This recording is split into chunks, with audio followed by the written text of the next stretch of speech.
Welcome back to another Habs Nation video. Today we have three different subjects. First of all, the Montreal Canadiens released a video about what happening at the NHL Draft 2024 in Vegas.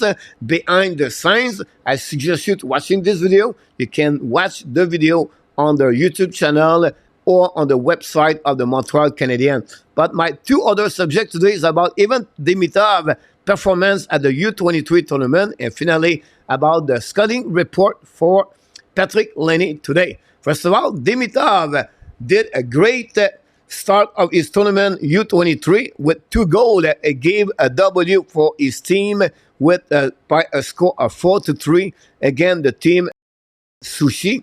On the flip side, Demidov, his first goal, you can see his accuracy, his strength, and quick release with so much power, and to give the first goal of the game. At that moment, his team was on deficit by the score of 2-1. It's finally his second goal of the game, guys, is a goal on the back ends.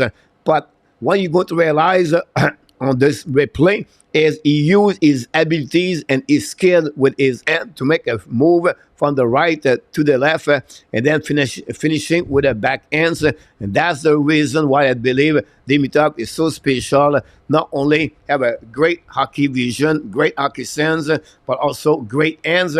I love his stick angling, and I love the way he makes some fun move. And you can see during his second goal of the game how he is so talented. And finally, that's the last goal of Demidov during the first game against Team Sushi, where they won by the score of 4-3.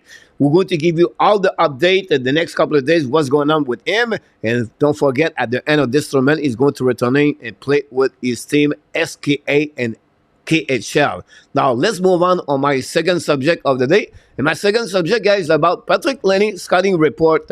And like everybody knows, what is really great about Laine is his performance on the power play. This is a graphic. What you can see is power play goal per 60 minutes since the season 2017 and 18, all the way to the season 2022-2023. You can see he started very well with a 4.75 goal, all the way to 2.50 2 years ago. Obviously, last season he played only 18 games.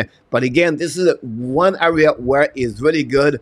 It's Patrik Laine on the power play. I write a lot of things here, and the best way for all of us is to pause the video and read what I just write about Patrik Laine. I'm going to give you another view of Patrik Laine. What I like from him, guys, that he have his reach is 6'5", 205 pounds, and he uses his stick and his move with his hands to go around opponent players. 1 versus 1 is so good when you watch a clip of Patrik Laine. And before we move on for the video, I want to leave you another skill of Patrik Laine is really good to create space on the eyes behind the defender or nobody watch him. My next 3 video, you're going to realize this, where he really used that attribute he likes to have. Again, those 3 goals you're going to see is in front of the net between the defender. He finds the space on the ice, and that's the reason I like him. Again, on the one-timer shot on that video, guys, this is what Laine is so good, is to find a way without the puck to go one area specific and then use his accuracy of shooting the puck in the net, and that create more opportunity for him. Now, my second video about him, this is what you have to watching him. He pushed his team opponent players and use his space to get a quick release, a good shot.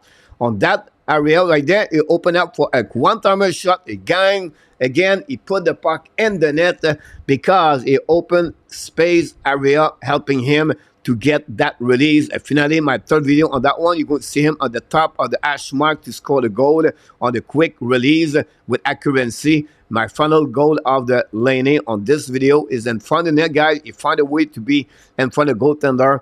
Quick release, great accuracy. This is what Laine is so good. Again, Kenny does the same thing with the Montreal Canadiens. We have to wait for the upcoming season with the Habs. Now, my next thing I want to talk about, Patrik Laine, guys, is so good to fake it, to make it. What are you talking about? But Laine, guys, he is recognized as a one-timer shot.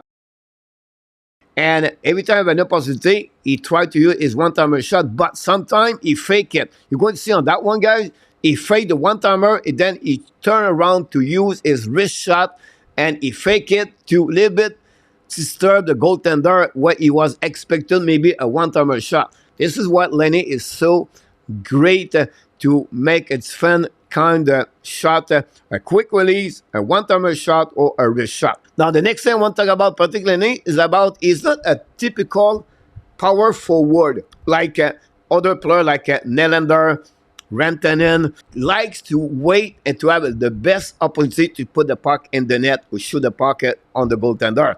Obviously, for him, the chemistry with the Winnipeg Jet was great. Max Sheffley, example, or Kyle Connors. But with the Columbus Blue Jacket, they was expect the same scenario with Johnny Gaudreau, but it didn't work that way. I'm going to show to you different opposite where Gaudreau and Laine does not work all the time together.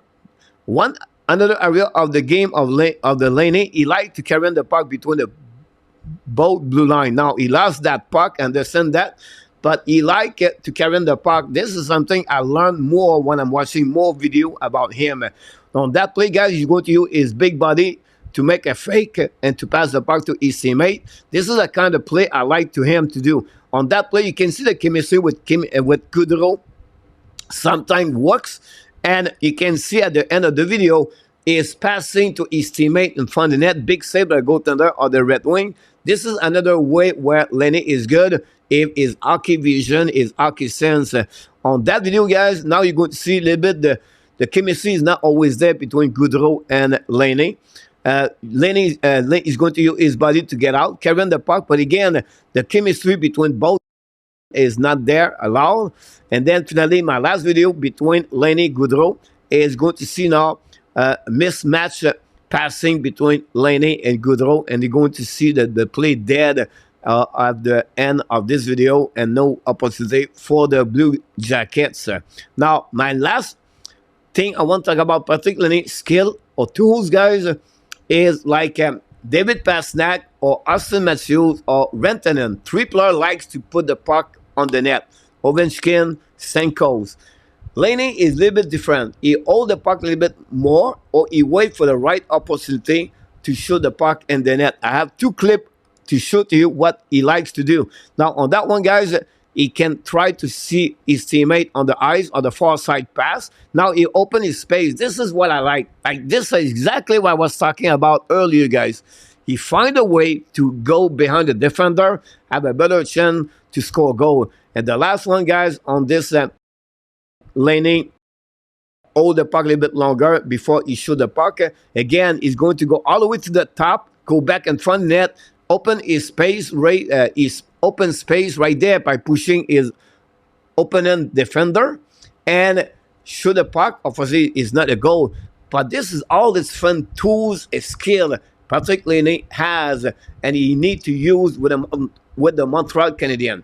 Said that, it's not all perfect. And one other thing I want to talk about Patrik Laine, guys, is his body, his physicality of the game.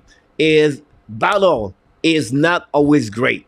And I did a graphic for you to show to you where he need to improve that side of his game. Laine, since 2016-17, has always been below 50. This is the benchmark when you talk about the puck battle one percentage. This is an area where you need to improve. When he win his battle, guys, he use his reach, his stick and gleam, but he never use his body. He never played with physicality. You're going to find this, guys, many times for the upcoming season where he said, oh my God, he should hit that player. Do you know who he remind me? Joel Armia. Armia is great to protect the puck, 6'4", is good with his hands, can stick and gleam the puck. But when we talk about the physicality of the game, Armia is not always there. This is the prototype, the same player is Patrik Laine. I look about Kucherov, Pastrnak, Nylander, all those three players have the same kind of number like Laine. They are not players with physicality. They are not the player who use their body. They are there to do great playmaking or drive the line or to put the puck in the net. They are not there for forechecking or play physical. It's not like the end of the world, but we would love to have a little bit more Patrik Laine be involved more on his physicality of this game. And finally, guys, my final thought about this scouting report, guys, is this way. You're going to have the good thing about Patrik Laine, and you're going to leave with the bad thing about Patrik Laine. One, the puck is on offensive side of the game, is the best player for the Montreal Canadiens, I believe, for the upcoming season. But the other side, he needs to improve his game. And that's an area where Martin St-Louis need to find his spot with which player is going to play with him. If you look about Goodrow, he did not do well with Laine. If you look about Kyle Connors and Sheffley did well with Laine. So you need to find the right matchup with Laine. I think could be that players. They need to have two players with him to fit him. You have a great vision, a great hockey sense to find Laine on the ice. For me, I think Joshua Roy could be another element of that line if Newhook does not fit well with Kirby Dack and Laine. But Kirby Dack is the right center, I believe, with Patrik Laine. Now, power play problem.